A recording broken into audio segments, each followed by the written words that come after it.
бүгінгі Айнұр сияқты, Тұрсынбаева сияқты психологияға ақша табу үшін барды ма? Түркістан автономиясы бөлек болды ғой. Сол кезде бұл екі республика, ол жақта да қазақ оқулар шығып тұрды. Мына біздің Қазақстанда Ахмет Байтұрсынұлы білім комиссиясын басқарса, ол жерде Халел Досмұхамедұлы басқарды. Салдары қандай? 100 жылдан кейін сіз мысалы, егер теледидарды қосып татар тілін қарасаңыз, бір сөйлемде 2-3 сөз.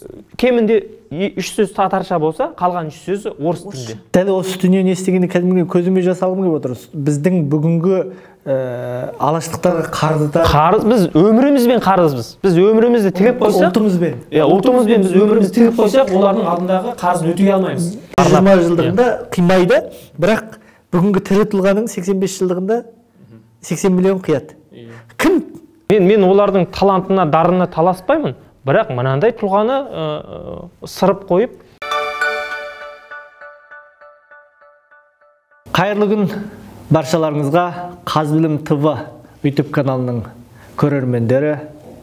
Біз Білім талқы хабарының кезекті санын бастағалы отырмыз. Бүгін қазақ тарихының алтын дәуірі, алтын бір шоғыры, біздің ең қатты кумирімізге арналған алаш тұлғаларының аясында болмақ. Оның негізінде алаштық білім саласы. Менің оң сол қанатымда екі жас алаштанушылар отыр. Кеше ғана шыққан ұлт ұстазы Оян Қазақ киноларының редакторы, сценаристерінің бірі Ұшқын Сайдырахман дейтін азамат. Екіншісі ұстаз, белсенді алаштанушы, ғалым Алмас Айлауқызы. Енді біз қазақ білімінің тарихын алаштан бастағанымыз сәл әрине тарих үшін қиянат болатын жақсы білем, өйткені бұл даладан әлемнің екінші ұстазы шыққан дала екені әлемге айқын ғой. Бірақ үлкен деңгейдегі алаш заманында төңкеріс жасалды деп айту дұрыс шығар. Төңкеріс жасалған кезең болған шығар. Жалпы бір ғана дүние. Біз қазақ оқулықтарының жыры бүгін өте қатты деңгейде жыр болып келе жатыр. Тілдің өзгеру нормасы бар. Осы алаш заманындағы біз бүгін бардан жетілдіре алмай жүргенді жоқтан бар қалай жасалды? Мысал, маған таңғаларлық бір жайт бар да. Біз Міржақып Дулатұлы туралы айтсақ, публицист, журналист, жазушы ретінде қарастырамыз, ақын ретінде. Бірақ Міржақыптың математиканы оқулығы жазған мен үшін ақылға сыймайтын бір дүние. Егер бүгін бір ақын, мысалы Қалқаман Сарин математиканы оқулығы жазады десе, қоғам шулайды. Қалай қабылдар еді? Әйтпесе Ерлан Жүніс педагогикадан оқулығы жазар еді десе, немесе психологиядан оқулығы жазар еді дейтін болса, бүгін тіпті Ерлан Жүністің психологиясын емес, Айнұр Тұрсынбаеваның психологиясын қоғам көтере алмай жүр ғой. Дәл осы феноменнің бір құпиясы неде? Неге алаш қайраткерлері оқулық жазуға барды? Неге барды? Бір мақтангерліктен, бүгінгі Айнұр сияқты, Тұрсынбаева сияқты психологияға ақша табу үшін барды ма? Әлде не үшін барды? Не үшін қажет болды оларға? Әлихан Бөкейхановтың географиядан оқулық жазуы, немесе тағы басқа мысал келтіре беруге болады. Осы дүниеге қалай қарайсыздар? Бір ауыз пікірін айтып өтсем, рұқсат болса. Ең алдымен бұл заман талабынан туындады деп санаймын. Тура сол кездегі, қазір тілмен айтқанда статус-кво дейміз, қазақ қоғамы қандай деңгейде тұрды, алдында қандай міндеттер бар еді, қандай кезеңнен өткен еді. Сол тұрғыдан келген уақытта, сонау Кенесарыдан кейінгі қолдан сусып кеткен тәуелсіздікті қайтадан қолына алып, алаш автономиясын құрып, мінекей біз жеке ел болдық, қайтан өз тәуелсіздігіміз өзімізге келе жатыр деген сенім туған уақытта біздің алдымызда тура сол тәуелсіздікті, тура сол арманды одан ары қарай баянды ету үшін үлкен мақсаттар тұрды. Сондықтан да біз Әлиханның мына бір сөзінен ақ аңғара аламыз, ең алдымен бізге қазір ең өзекті болып тұрған екі дүние дейді ғой. Біріншісі әскер жасақтау, өйткені өзіміздің қорғанысымыз үшін, екіншісі оқу білім. Оқу білім де тура біздің әскер секілді, біздің қоғамда, біздің мемлекет үшін өте үлкен маңызға ие болды. Өйткені Әлиханның сөзіне салсақ, озғандарға жету керек, жеткендерден озу керек болды. Ал оқусыз, білімсіз, жаңа технология оның ар жағында тұрған, онсыз біздің қоғамның алға жылжымақ түгілі бодандықтан құтылуы да екіталай еді. Ал біз азат ел болғымыз келген екен. Ұл-қызымыз өз тілінде, өз жерінде аман-есен жүргенін қалайды екенбіз. Осынау кең байтақ жерді, Алтайдан Атырауға дейінгі үлкен территорияны сақтап қалғымыз келген екен. Ел, жер, тіл, дін, мәдениеттің барлығын сақтап қалу үшін бізге әрине озық білім қажет болды. Сондықтан да алаш арыстары өздерінің алдарына нақты мақсат қойып тұр. Тәуелсіздікті баянды ету, оны ары қарай дамыту, қазақтың жастарын әрқайсысын бәсекеге қабілетті ету деген қазіргі кезде жиі айтылатын дүние, ол кезде бүгінгіден де 10 есе қатты өзекті болды, және оған олардың әлеуеті де жететіндей дәреже болды. Қазір біз таңғаламыз, бір-екі тіл үйрен десек таңғалып жатады, ой қиын ғой, неге мен өз тілімде ғана жүрем дейтіндер бар. Орыс азаматтары жүр, 30 жылдан бері қазақ тілін үйрене алмай, кейбір қазақ азаматтар бар, 20 жыл болса да өзге тіл үйренгісі келмейтін. Ал ол кезде біреуінің өзі 7-8 тіл білетін, бірнеше оқуды қатар оқыған, ана ғылымды да, мына ғылымды да игерген, сол кездің өзінде магистрлық қорғаған азаматтарымыздың әлеуеті, олардың потенциалы, сіз айтқан жаңағы математиканда, психологияда жазылатын, және ең алдымен ішкі ұлттық жауапкершілігі сол дүниелерді жасауға итермелеп тұрды. Бұл ренессанс деп айта алар едім мен. Бұл қазақтың оқу білімінің саяси ағартушылық барлық әлеуетінің бір ренессансы, жаңғырып түлеп тұр, сеніп тұр. Соған сәйкес қаумалап көтерілген білімді жастары арқасында тұр. Яғни бұл міндет оларға аса бір қатты қиындық туғызған жоқ, өйткені соншалықты үлкен мақсат бар кезде адамның бағындырмайтын биігі жоқ. Осы потенциал қайдан келді? Енді мына нәрсені жаңа Алма ханымның ойына ой үстей кетейін. 21 жылы шыққан жануарлар деген кітабында Халел Досмұхамедұлы алғы сөзде мынадай бір мәтін бар. Бұл кітапты дейді, біз білім қысқаннан жазғамыз жоқ. Бізге мұқтаждық, жоқтық жаздырды дейді. Яғни осы бір ауыз сөйлемнің өзі тұтас сіздің сұрағыңызға жауап беретін шығар деп ойлаймын. Жалпы оқу мәселесі, оқу ағартуға ұмтылу, халықты ағарту деген мәселе шын мәнінде бұл аяқ астынан туған емес, бұны жаңа заман тудырды, қоғам тудырды. Мысалы, жалпы Ресей шылауындағы түркі елдерінде жадид қозғалысы деген үлкен қозғалыс болған. Мысалы, 1883 жылы Бақшасарайда тәржіман шықты, Исмаил Гаспринский. Сол жерде қыздар мектебін ашты. Сол жерде жаңа ғылыми пәндерді оқытатын мектептер жүйесі қаланды. Енді тура осы 1883 жылдар кезеңінде Бөкей Ордада Жаңғырхан мектебі ашты. 1883 жылы алғашқы қыздар мектебі құрылды. Жаңағы оқыған мектептен Бақтыгерей Құлман шықты, алғашқы фотожурналист мықты Шәңгерей Бөкей шықты, Алма Оразбаева, тағы кім, одан кейін жаңа Мұхаммед Салық Бабажанов деген сияқты үлкен тұлғалар шықты. Бұлардың барлығы алғаш жаңағы Жаңғырхан мектебінің өнегесін көріп, кейін жалпы қазақ қоғамына ағартудың бір нұрын сепкен тұлғалар. 1905 жылғы Қарқаралы құзыр хаты бар, петициясы. Сол жердегі 12 талаптың негізгі біреуі де осы білім салады. Былай дейді: бізге жеке пансионаттар ашуға рұқсат беріңіз, медреселер ашуға рұқсат беру керек, қазақ балаларын оқуға, өз тілінде оқуға жағдай жасалу керек деген талап қояды. Демек, 1905 жылдың өзінде бұл өте бір өзекті мәселеге айналған. Енді потенциал қайдан келді? Потенциал қайдан келді? Біріншіден, шын мәнінде потенциалды тудыратын, мен ойласам, өзімнің танымымда бұл махаббат, ұлтқа деген махаббат. Яғни сен еліңнің бір сондай бір мешеу жағдайда екенін көресің. Сөйтіп сенің былайша айтқанда ішкен асың жегенің желім, ішкенің ірім болу керек та. Содан кейін сен отырасың да, мен елге не істеп бере аламын, не қоям дегенде жаңағы жігерін қайраттырып. Иә, сол дүниелерді жазасың. Әйтпесе олардың барлығы бір мықты математик немесе басқа жаңа өзіңіз айтқандай түрлі ғылым салаларының адамы болған жоқ. Бірақ сөйте тұра сол өз дәуірінде, өз кезеңде, өз шарт жағдайымен оқулықтар жазды. Мүмкіндігінше сауатты жазуға тырысты, және ол жауапкершілікті көре отырып, біз қазіргі кейбір кітаптарды қараймыз, қазір шығып жатқан. Адам түсінбейді бір қойыртпақ. Олардікі әлі өзекті.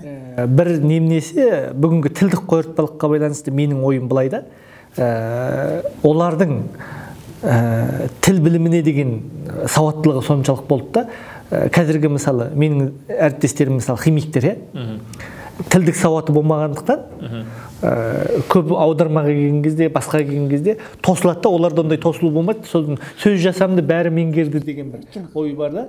Қазақтың дүниетанымын жақсы түсініп тұр ғой, ол үшін қазақтың дүниетанымын түсіну керек. Әлихан Бөкейхан астрономияны аударғанда күнді қалай жерді айналатын, ат қазығын айналғандай жер күнді айналады деп айтады ғой.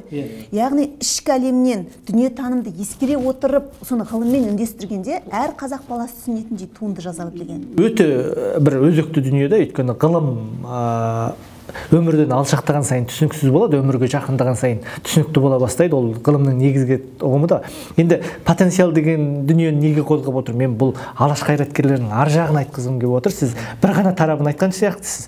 Жәңгір мектебі.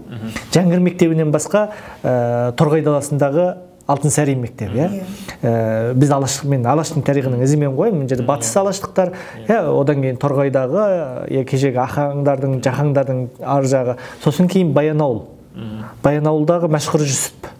Мәшһүр Жүсіп мектебі, яғни Мәшһүр Жүсіптің айналасындағы дүние. Сосын шығыс, қазіргі Абай облысы, Семейдегі Абай.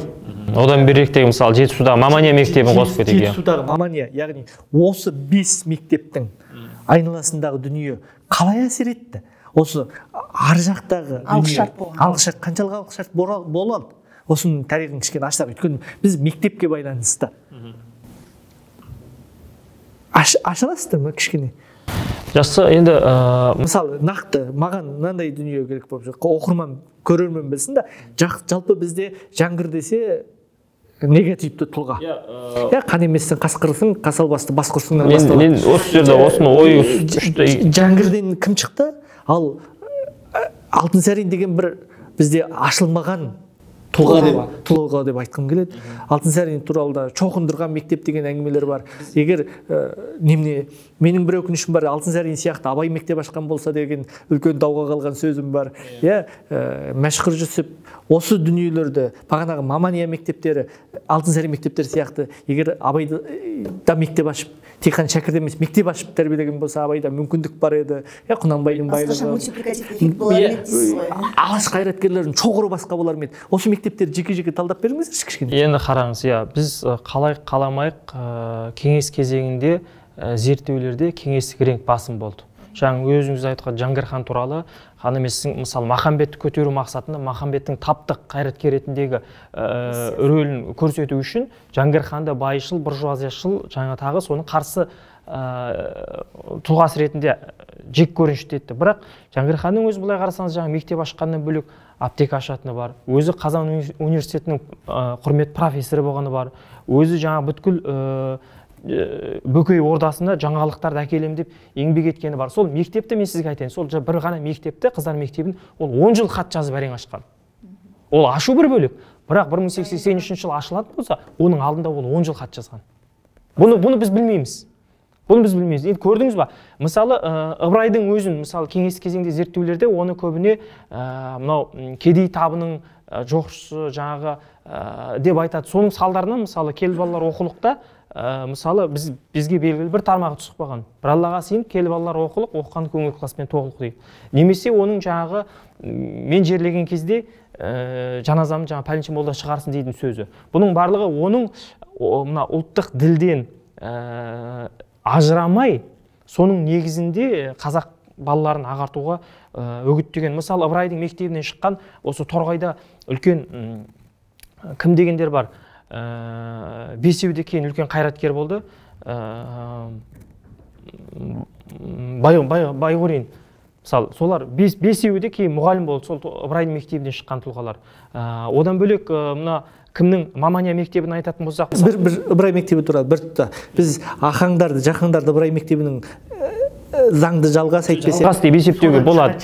Өйткені Міржақып Ахаңның өзі де, кейінгі Міржақып Дулатұлының өзі де сол Ыбырай ашқан мектептен тәлім алған.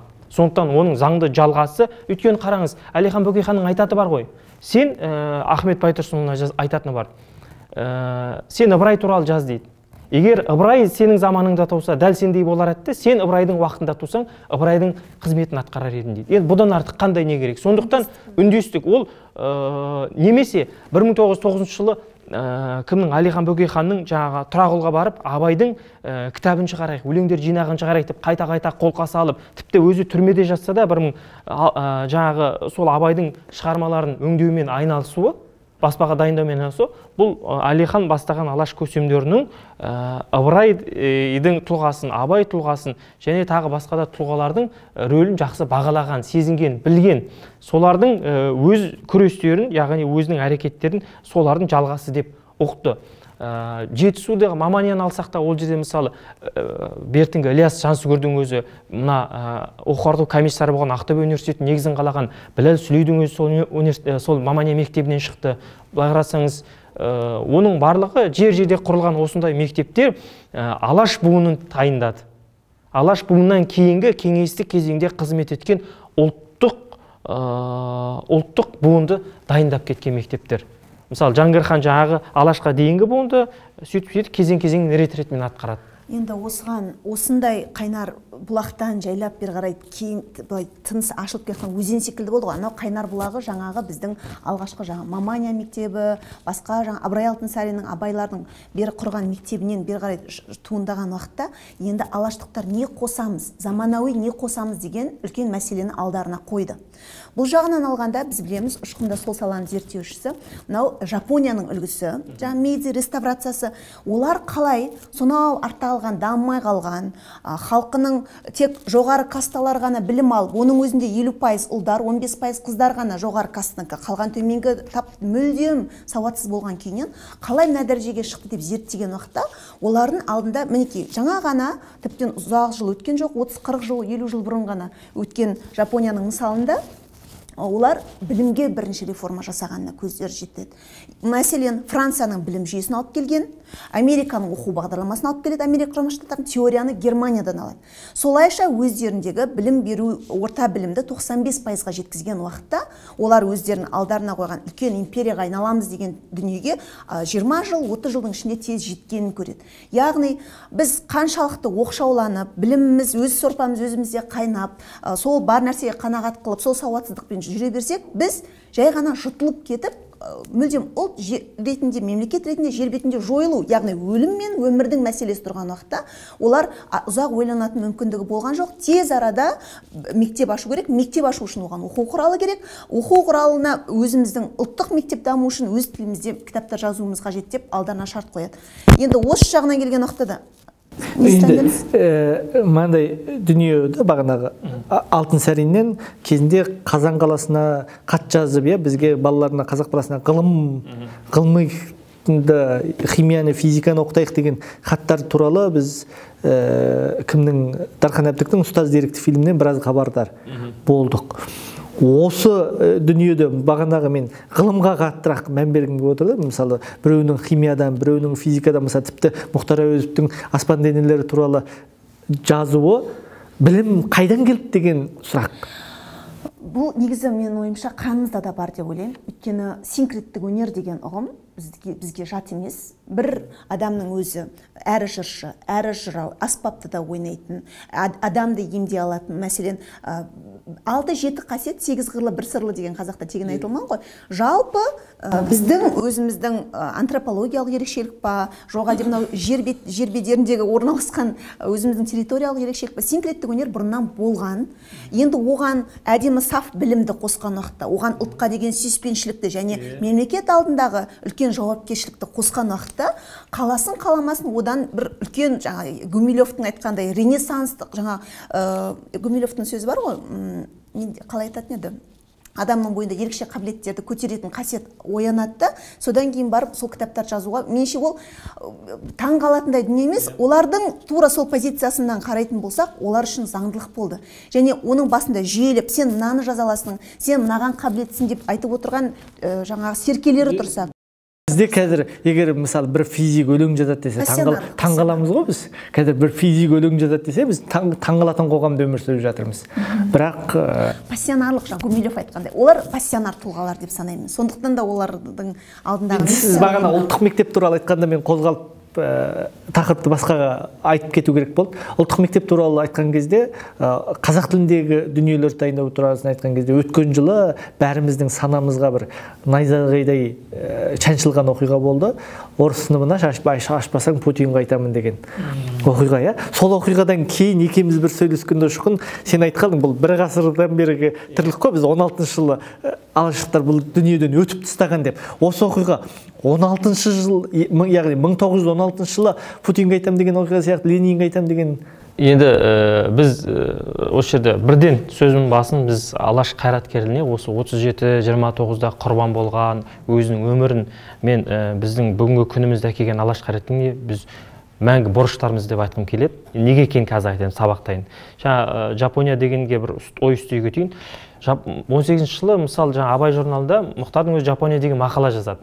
Тура сол 18 жылы Абай журналының 11 қателеспесем әлде 12 номерінде ма оқу мәселесіне қатысты мынадай пікір бар. Біздің қазір алдымызда тұрған 3 кедергі бар дейді. Бірі мектептердегі кадрлардың жетіспеушілігі дейді. Мұғалімдердің жетіспейтіндігі дейді. Екінші оқу құралдарының кемдігі дейді. Үшінші осы оқу құралдары болған жағдайда мектептердің аздығы дейді. Яғни балалар санының көптеп қамтылмауы. Сол кезде бұлар жүйелі жоспарлы түрде анықтап білген. Енді жаңағы мәселеңізге оралайын. Шын мәнінде осыдан қанша жылдың 27 жылы, енді біз салыстырмалы түрде 25-ке дейін алаш қайраткерлері 25 жылға дейін баспасөзде болсын, мына оқу орындарында болсын, ырықты орынға ие болды. 25-тен ары қарай Голошекиннің келуімен бастап алаш зиялылары қудалана бастады. Оның орнын кеңестік номенклатураны қызмет ететін партия кадрлары басты. Енді 27 жылы еңбекші қазақ газетінде айтыс ретінде дейтін Айдармен мынандай мақала басылған: қазақ мектептері қай тілде болу керек дейді. Сонда сол кездегі елеулі басшылық орында болған Ізмұқан Құрамыс және Ізмұқан Құрамыс бастаған, Ілияс Қабылұлы бастаған топтар айтады: бізде мектеп орыс тілінде болсын дейді. Бірінші, жаңағы 17 жылдағы сөзді айтады: кадр жоқ, оқытатын, оқулығымыз толымсыз, біз оларды жетістіріп үлгергенше біз мына заманнан кейін қаламыз. Бізде дайын тұр ғой орыс тілінде бәрі бар дейді. Кейін егер қалыптасып жатса көшіреміз қазақ тіліне, бірақ қазір біз орыс тілінде оқытуымыз керек дейді. Енді бұған Қошке Кемеңгерұлы, Абдолла Байтасұлы бастаған қайраткерлер қарсы жауап береді. Ілияс Қабылұлына: ей Ілияс дейді, сенің былайша айтқанда енді тура мағынасында есің сау ма деген сөзді айтады ғой. Есің дұрыс па? Сен болашақта болар дейсің. Егер қазірден бастап соның негізін қаламасаң, ол болашақта қалай болады дейді. Сен қазір тұсақ қойсаң атты болатын, кейін бәйге қайтып қосасың деген сөз айтады. Бізде дейді, оқу мәселесінде орыстардың өзін мысалға алады. Ресейдің өзінде партияда жоқ мұғалімдер болса да, оларды оқу саласына пайдаланып отыр дейді. Бізде жоқ емес бар дейді. Бізде жоқ емес бар дейді. Соны біз алаламай, мынау партияда бар екен, мынау партияда жоқ екен, мынау бұрынғы алаш екен, мынау бұрынғы екен демей, оқу осыны түгел жұмылдыруымыз керек. Бізде бар дейді. Яғни 27 жылдың өзінде осындай талас болып, жаңағы айтып отқанымыз ғой, өмірмен өзінің басын қатерге тіге отырып, бізде сол мәселеден сақтап қалды. Егер сол кезде сол Ілияс Қабылұлының айтқан мәселесі кіріп, орыс тілінде жүретін болса, енді 100 жылдан кейін 23 жылға келіп отырмыз, біз қандай күйде, қандай жағдай, қандай халде болар едік. Сіз онда біз мына подкаст талқыламақ тұрмақ, біздің ұлт ретінде бар жоғымыз беймәлім болар еді. Екінші бір мәселені айтайын. Термин мәселесі. Алаш зиялыларының өте бір ден қойған, ыждахаттықпен қараған мәселесі атау мәселесі. Расынша ол кезде атаулардың көбі қазақ тілінде жоқ еді. Сөйтті дағы бұлар қазақ тілінің өз сөзінен, көне қорынан атаулар алуға бастады. Мысалы, кімнің аударған бір кітабының аты былай аталады. Абдолла Байталсының аударған кітабы «Күн қотанының құрылысы» дейді. Күн қотанының құрылысы дейді. Қотан деген сөз былай қалса қотандағы мал дейміз, алқа қотан отырдық дейміз.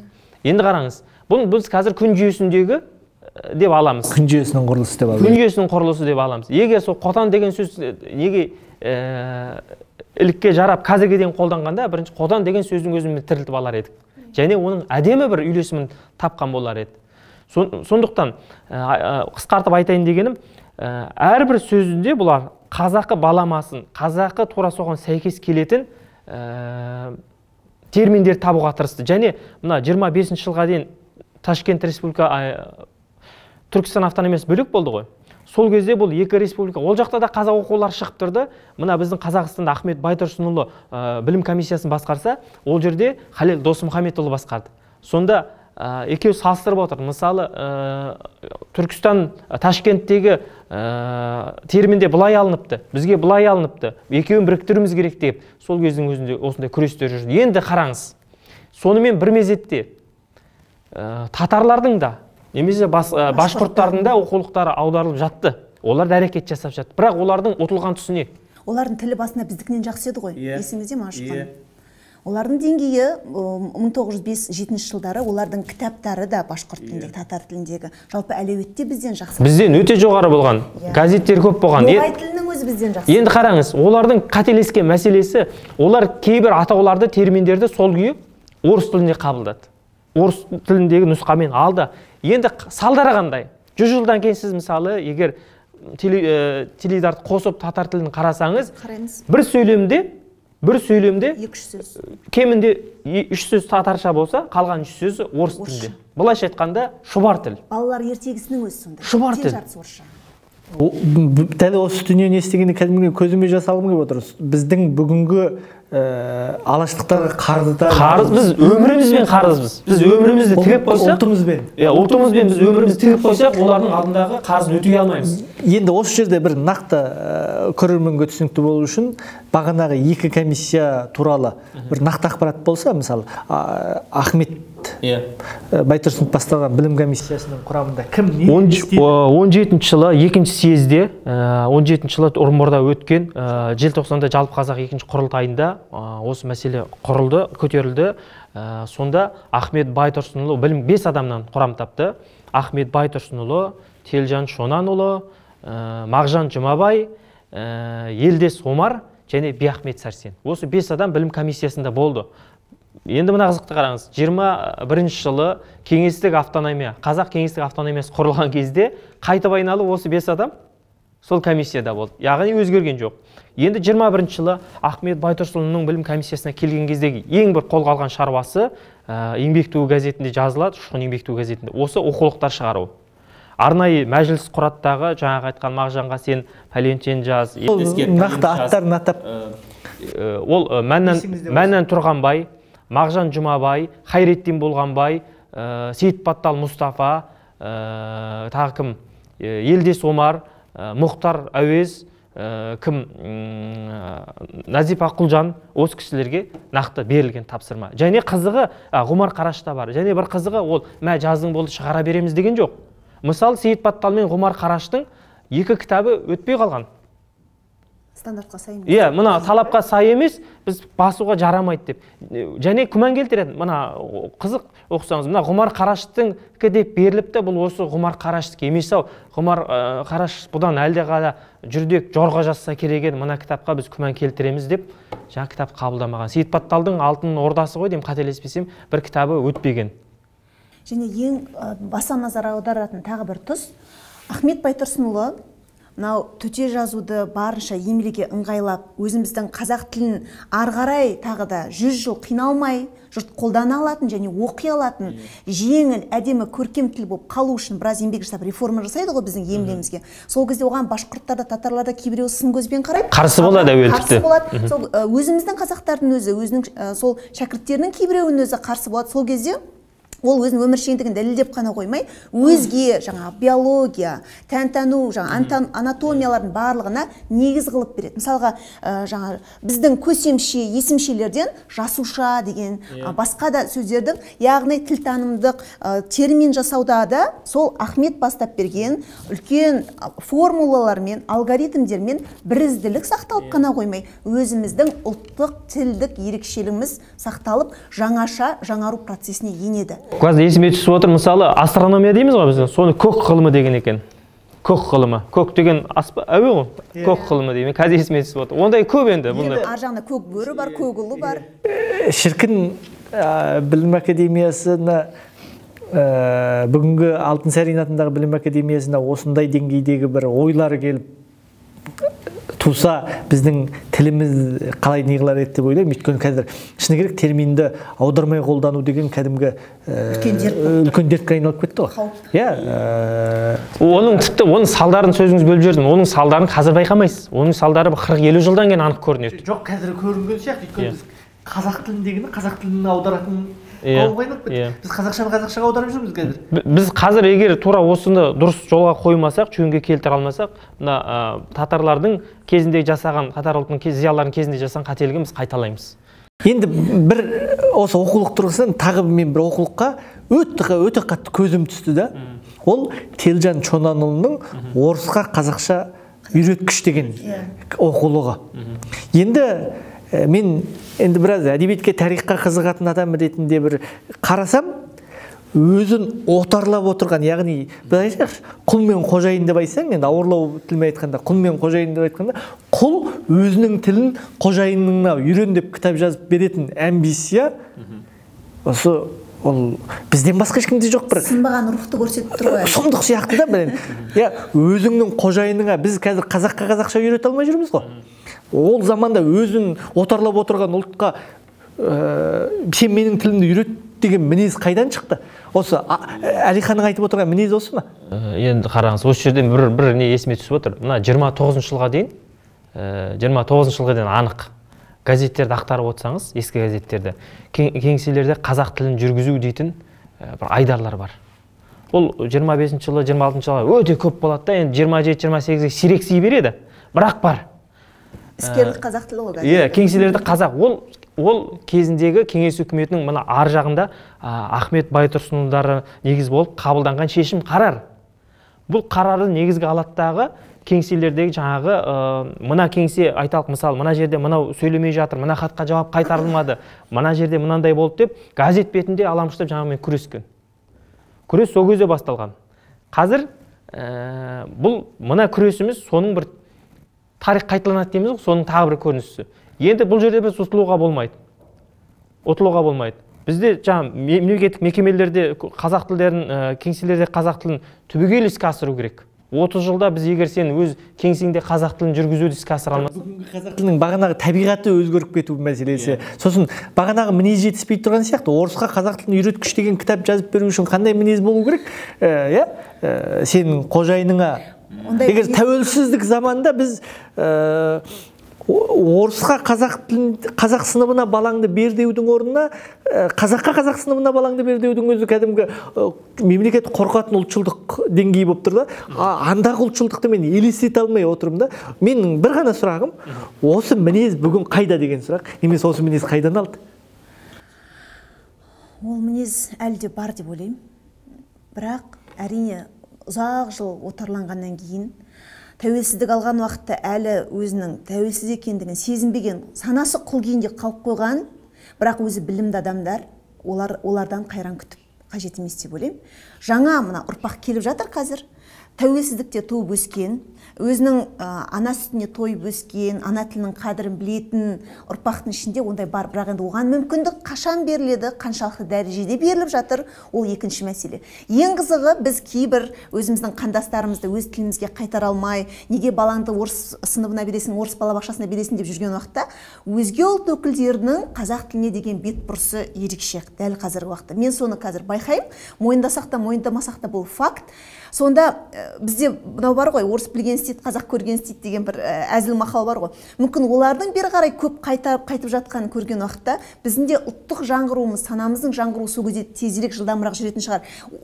Мен түгіл анау басқа өзге ұлт өкіл достарым да қазақ тілін үйреніп жатыр екен ғой деп сол кезде оянатын шығар. Дегенмен сол негізгі қайнарды сол алаштан алатын болсақ, қазір қызығушылық артып жатыр ғой қоғам тарапынан. Өзінің ұлттық санасы жаңғырып, Міржақыпты көргенде, оның алдында Әлиханды көргенде, жалпы халықтың қызығушылығы ерекше, өйткені бұрын өздері қалыптасқан стереотиптердің күл-талқаны шығып жатыр. Ар жағында әлі де жарқырап тұрған шамшырақ бар екен. Ол шамшырақ мәңгі, өйткені ол таза ниеттен, адал жүректен, ұлтына деген шексіз сүйіспеншіліктен және ғылыми негізделген үлкен шамшырақ еді. Ол мәңгілік алау деп айтылатын секілді, ол мәңгілік шамшырақ. Сол дүниені көбірек танып білетін болса, біз ұрпақтарымызға, замандастарымызға, алдыңғы буынға, тіпті өзімізден кейінгі буынға соны көбірек көрсетіп, санасын жаңғыртып алсақ, сіз айтқан жаңағы өр мінез, ұлттық намыс оянар еді. Ол өлген жоқ, тек ұйықтап жатыр. Ұлттық намыс бар, негізі сәл тұншығып тұр. Ұлттарын шексіз сүйді деп айтып жатырсыздар, содан келді, сол махаббаттан келді деп енді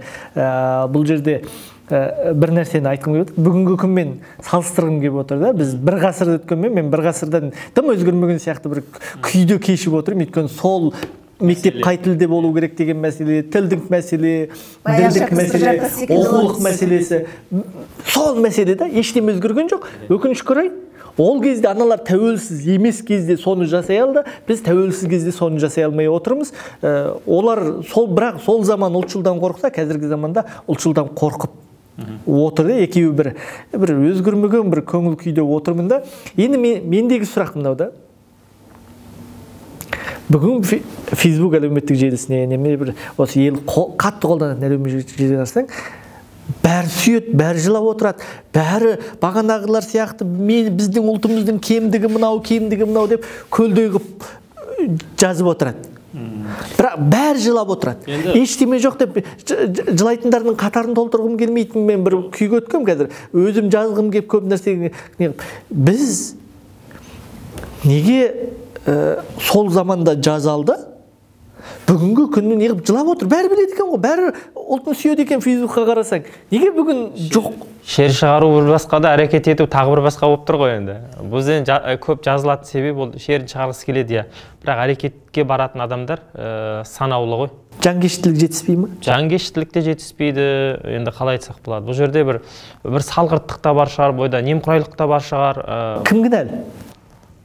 Оның әртүрлі кінә. Екі жақтан да жауапкершілік деп ойлаймын. Кейде айтып жатады, бәрі халық өзімізге байланысты, билікте тұрған ештеңе жоқ дейтін азаматтар бар. Тура сол секілді мәселенің бәрі билікте, биліктен пәрмен түссе төмендегілердің бәрі жасайтын еді деген екінші пікір бар. Менің ойымша, егер 100%-ға жету керек болса, 50-50%-да жауапкершілік. Мына жақта қозғалу керек, мына жақта қозғалу керек. Мысалға, билік егер өзінің идеологиялық тұрғысынан, мемлекеттік бағдарламасы тұрғысынан осы айтылып жатқан идеяны қолдамаса, онда төмен кітаптан күтудің қажеті жоқ, қарапайым халықтан. Немесе халықтың ішкі ниеті, ішкі рухани қажеттілігі, өзінің айналасынан бастайын деген жігері, табандылығы, ерік жігері күшті болмаса. Бағанағы алаштықтарды қолдаған жоқ қой билігі. Жоқ, алаштықтар халқы сүйді. Ол алаштық 2 жыл 7 ай, 2 жыл 10 ай олар билік құрды ғой. Тәуелсіз ел болып тұрдық біз.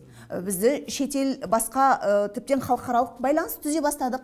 Сол негізбен, сол рухпен, сол потенциал біздің үкімет мүшелерімен мысалға эмоциямен кетіп қалған жоқсыз ба? Біз 20 ғасырдың басында тәуелсіз республика болдық деп. Болдық. Алаш оны тәуелсіз ретінде, мемлекет ретінде қабылдау керек тарих. Оны әртүрлі пікірлер айтылады енді, оған да байланысты. Бірақ бәрібір де ол 2,5 жылдан астам біз тәуелсіз ел болдық. Сол кезде билік жасап берді. Енді ақаң айтады ғой, біреу жұмыс істейін десе жағдайым жоқ деп айтады, біреу жұмыс істейін десе көршім жаман деп айтады, бірақ түрмеден жағдайсыз, түрмеден қолайсыз орын жоқ қой, ода да жұмыс істеуге болады дейді. Негізі сол саяси еркіндікпен жұмыс жасаған уақытта тура Мейдзи секілді 20-30 жылда біз жақсы дәрежеге көтерілер едік. Дегенмен саяси билік алып тастағаннан кейін де олар тыныш қалған жоқ қой. Сіз айтып жатқан жаңағы бодан болып отырып та дегендей. Әлихан Бөкейхан не дейді? Не балаларға сабақ берді, не журналға газет мақала жазбасақ, не Алашқа қызмет қылмасақ, не қазақ тілінде кітап жазбасақ, өзге жол бізге бөгеулі ғой дейді. Яғни бәрібір де білімнің, ғылымның негізін ары қарай да қалай берсек, өле-өлгенше ол бәрібір де нәтижесін беретін белгілі болады. Алқа бейресми шығармашылық ұйымының мен өзім жинап жүрем, қай азамат не жазды деген уақытта. Мысалға, бұның өзін кейбір мұғалімдер білмейді екен. Мен Қазақстанның жер-жерін аралап арасында дәріс өткен уақытта Ахмет Байтұрсынұлының әдебиет танытқышын, мәдениет тарихын, әліпбиін біледі, баяншысын, Міржақып Дулатұлының есеп құралын біледі, Халел Досмұхамедов жануартану тән-тәнуын біледі. Ал мысалға Жүсіпбек Аймауытұлы мысалға тәрбиеге жетекшісін онша білмейді. Психологиясын естігенмен оны әлі көзбе-көз көргендері аз. Енді біздің негіз болатын түп тамырымыз бар ғой, осылар бар ғой. Осыны бүгінгі министрлік бола ма, қоғам бола ма, неге қайтадан сорпа бетіне шығармайды? Мысалы, бағанағы күн қотанның құрылысы деген сияқты сөздерді әйтпесе кешегі Қошмұхаммед Кемеңгер. Қошмұхаммед Кемеңгерұлының химиясын, Жүсіпбектің психологиясын неге бүгін қайта тірілтпеске? Неге бүгін алып шықпасқа? Соларды, енді жарайды, бағанағы Ахаңның мәдениет танытқышы жоғалды. Қайсысы бар, қайсысы жоқ осының? Сарлап бересіздер ме? Қайсысы бар, қайсысы жоқ?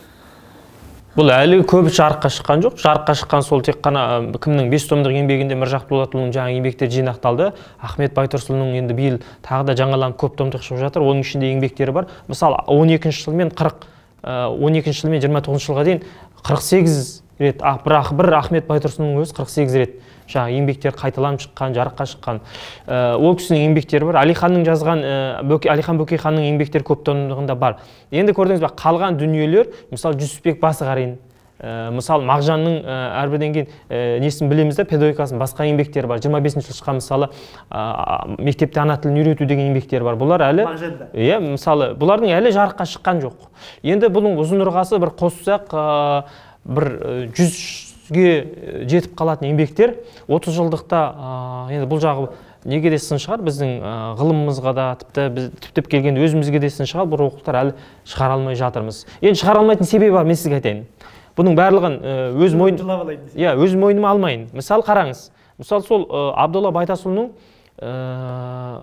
еңбектерін 8 жыл уақыт кетті. Мысалы мен жаңа жазық демалыс кезінде бүткіл мына жақтан еңбекақыға түскен демалысымды аламын, Алматыға барып архивте отырамын. Сол жерде 2 ай уақытым кетіп, сөйтіп жүріп 8 жылда жинадым. Соны мысалы мен жаңағы Абдолла Байтасұлының мерейтойына орай ұсындым.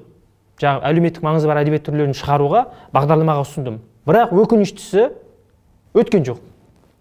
Парадокс өткен жоқ. Есесіне басқа бір баспаның, қазір көзісер бір тұлғаның еңбектерін шығаруға 80 миллион ақша бөлінді. Бағанағы сөзіңіз қайта айтып кет. Неғым келді, маған бір қызық болып тұр. Абдолла Байтасовтың шығармасына, жинағына ақша қимайды, бірақ өз мерейтойында. Өз мерейтойында. Неше жасын? 120 жылдығына арнап. 120 жылдығында қимайды, бірақ бүгінгі тірі тұлғаның 85 жылдығында 80 миллион қияды. Кім? Енді Абдолладан биік болып тұрған бүгінгі тұлға. Соны айтсаңызшы, мысалы Абдолла өзі бар жоғы, мына неден кейін 10 жылға ол Ахмет Байтұрсынұлымен бірге жер аударылады. Бірге жер аударылғанда бұл Ахаңнан, Ахмет Байтұрсынұлынан іргерек барады. Кейін Ахмет сол Архангелге барған кезде 19 күн, қателеспесем 19 күн сол Абдолланың үйінде болады. Ахмет Байтұрсынұлының өзі қорған болған, өзінің жазатыны бар. Түні бойы сенделдім дейді, баратын жерім жоқ. Түні бойы сенделіп, таң атқанша жүрумен болдым. Ертесі Абдолланы тауып, Абдолланың арқасында жан сақтап тұрған жайым бар деп Әлихан Бөкейханға жазатын бар. Қызылордада 28 жыл, 27 жылы, 26 жылғы деймін. Қызылордада Ахаңның, Ахмет Байтұрсынұлының шәкірті болып бірге жұмыс істеген. Бұл өзінің 2-3 еңбегінде атайды. Қазақ газетіне туралы, Ахмет Байтұрсынұлы туралы өте бір сүйіспеншілікпен менің ұстаздарым деген сыңайды атайды. Енді сондай 30-ға жетпейтін жасында 29-да ұсталды ғой, 30-ға жетпейтін жасында 12 оқулық аударған, дайындаған, географиядан бір емес 4 оқулығы бар. Бастауыш жағрапия, аймақтану, 37 мемлекет, күн отанның құрылысы, жануарлар туралы. Осыда еңбекші жазған адамның 120 жылдық тойында соның өзінің 3 томдығын шығаруға ақшаны қимады. Керісінше қазіргі көзі түрі атын атасын көзін түрісін. Жоқ, енді қазір мысалы мен енді атын атағанда Олжас баспасына Сүлеймен? Иә. Сонда Олжас Сүлейменовтің енді ұшақтан өлеңдері таратылған деңгейі жетпейді. Енді Олжас Сүлейменов туралы қоғам бәрі біледі. Мысалы, Абдулла Байтасұлының осы операторларын танимын екен деп айтқым келеді да, мысалы, осы жерде түсіріп тұрған. Абдулла Байтасұл деген тұлғаның бар екенін оқушы түгілі сол алаш зерттеулерінің айналасындағы тұлғалар болмаса басқадан біле бермейді. Мен қарным ашып отыр да, сол кезде Олжас баспасы шығарды ма? Жоқ, Олжас баспасы шығарған жоқ. Бұл мемлекеттің жағы бөлінетін қаржысы бар. Комитет арқылы жыл сайын әдебиеттің әлеуметтік маңызды түрлерін шығару дейтін бағдарлама бар. Сол бағдарламаның аясында мемлекет өзі қаржыландырып еңбектерді жарыққа шығарады. Және оның ол бағдарламамен шыққан еңбектеріңіз республиканың кез келген кітапханасына тұтас тарайды. Яғни Абдулла кім деп анау Құрманғазы ауданындағы оқырман алып іздейтін болса, оның кітапханасында болады деген сөз. Сол кезде мен мүмкін өзі Олжастың өзінен ерлік шықпай ма, мысалы? Мен тұра тұрайыншы, Абдулла шықсын дейтін. Ол жерде бір ғана Олжас емес, ол жерде қарасаңыз, сол кезде мерейтойымен шыққан көптеген қазіргі адамдар бар. Сонда сараптау комиссиясы бұны ескеру керек. Бүкіл газетте шыққан публистикалық мақалаларын жинап кітап шығарғандар қаншама мемлекеттің маңызды мемлекеттік бағыттары. Мен олардың талантына, дарынына таласпаймын. Бірақ мынандай тұлғаны сырып қойып істеуге болмайды. Жақсы, енді ауытқып кетіп жатырмыз. Тағы бір дүние айтқым келеді. Қазір көп томдықтар шықты деп айтып жатырсыздар ғой. Бізде енді менің ізденіс бағытымда мынандай нәрсе жетіспейтін сияқты. Сіздер қалай ойлайсыздар? Жақсы, Ахаңның көк томдығы шықты, Әлиханның көп томдығы шықты. Бірақ тақырыптық көп томдықтар керек сияқты. Маған, мысалы, Әлиханның көп томдығындағы кейбір дүниелер маған қызық емес.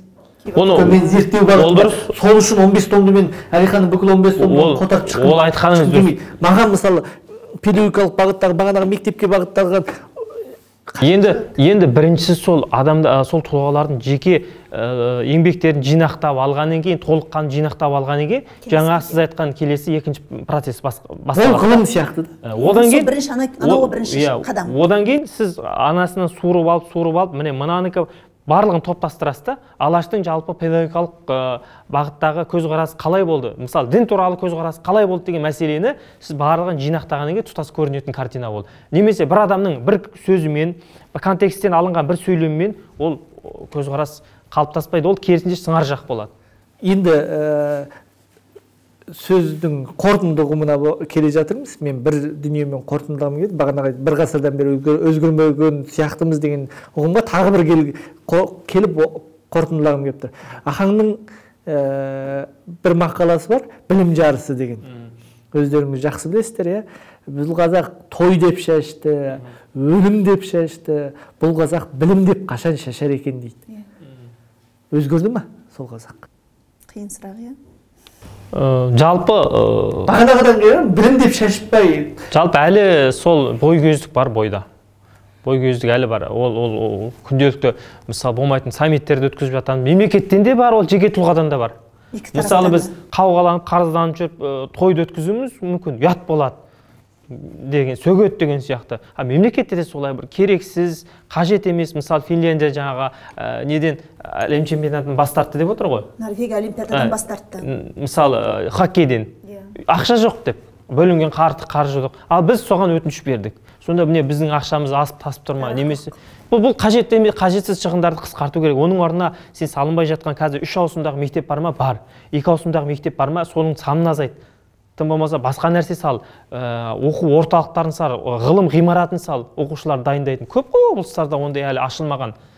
Бір немнеған кезде бір алаштықтарға меценаттар көмектескен, сол заманда байлар бәлен жылқы бергендігін білеміз ғой. Мысалы осы біз қазір ұлттық мектеп деп жырлап жүрміз, бағанағындай дүниелердің біразын білесің. Мен белгілі бір тақырыптарды жинақтап шығарғым келіп жүрген, осы мектептің айналасында.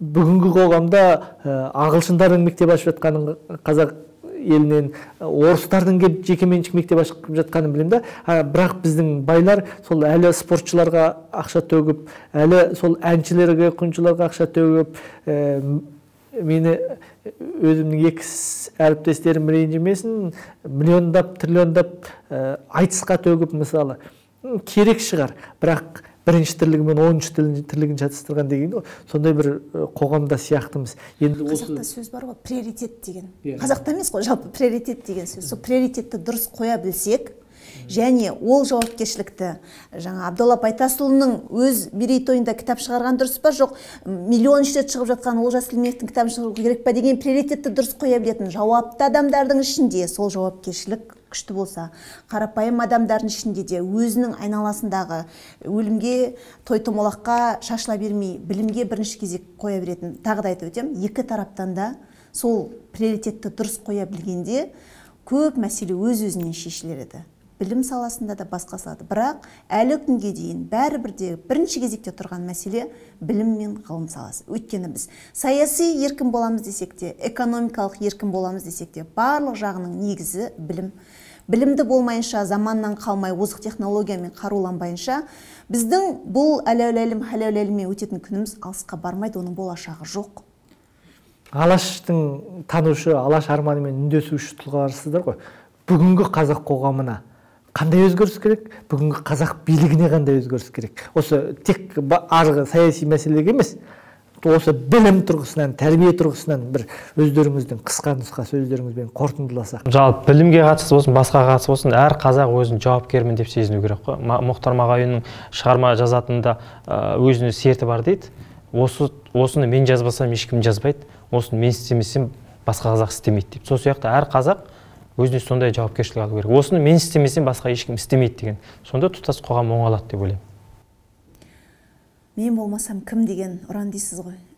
Ұшқынның сөзіне келсем, және де теңге тиыннан құралады деген секілді үлкен ірі істер майда істерден құралады.